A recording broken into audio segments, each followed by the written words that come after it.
8 முறை மோடி வந்தும் பாஜக வெற்றி பெறவில்லை. இபிஎஸ்: தமிழகத்திற்கு 8 முறை மோடி தேர்தல் பிரச்சாரம் செய்ய வந்தோம், பாஜக ஓர் இடத்தில் கூட வெல்லவில்லை என்று இபிஎஸ் விமர்சித்துள்ளார். மக்களவை தேர்தல் பிரச்சாரத்திற்காக மோடி, மத்திய அமைச்சர்கள் ஆகியோர் ஆட்சி அதிகாரம், பண பலத்தை வைத்து பிரச்சாரம் செய்வதாகவும், ஆனால் அதிமுகவில் தாமும் தேமுதிகவில் பிரேமலதா உள்ளிட்ட சிலர் மட்டுமே பிரச்சாரம் செய்வதாகவும் அவர் கூறியுள்ளார். உலக நாயகனை சந்தித்த திருப்பூர் எம்.பி. 18வது மக்களவை தேர்தலில் திருப்பூர் சார்பில் இந்திய கம்யூனிஸ்ட் கட்சியை சேர்ந்த சுப்புராயன் போட்டியிட்டார். இவர் தேர்தலில் வெற்றி பெற்ற நிலையில் சென்னை சென்ற நாடாளுமன்ற உறுப்பினர் சுப்பராயன், மக்கள் நீதி மய்யம் தலைவரும் நடிகருமான கமல்ஹாசனை சந்தித்து பிரச்சாரம் செய்ததற்கு நன்றி தெரிவித்தார்.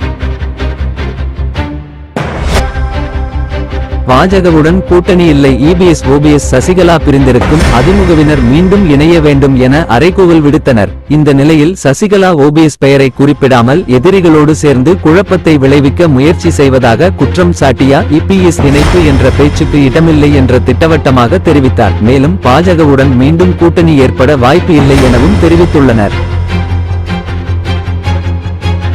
ராமோஜிராவ் மறைவு, ரஜினி இரங்கல். எனது வழிகாட்டியும் நலம் விரும்பியுமான ராமோஜிராவ் மறைவு செய்தியை கேட்டு மிகவும் வேதனை அடைந்தேன் என்று நடிகர் ரஜினி உருக்கமாக இரங்கல் தெரிவித்துள்ளார். பத்திரிகை, சினிமா, அரசியலில் சிறந்த கிங்மேக்கர் ஆக வரலாறு படைத்தவர் என்று புகழாரம் சூட்டிய அவர், ராமுஜி என் வாழ்க்கையில் வழிகாட்டியாகவும் வேகமாகவும் இருந்தார். அவரது ஆன்மா சாந்தியடையட்டும் என்று எக்ஸ் தளத்தில் சுருக்கமாக பதிவிட்டுள்ளார்.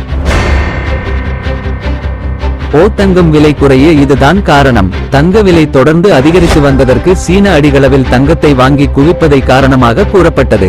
இந்நிலையில் தங்கம் விலை மீண்டும் குறைய தொடங்கியுள்ளது.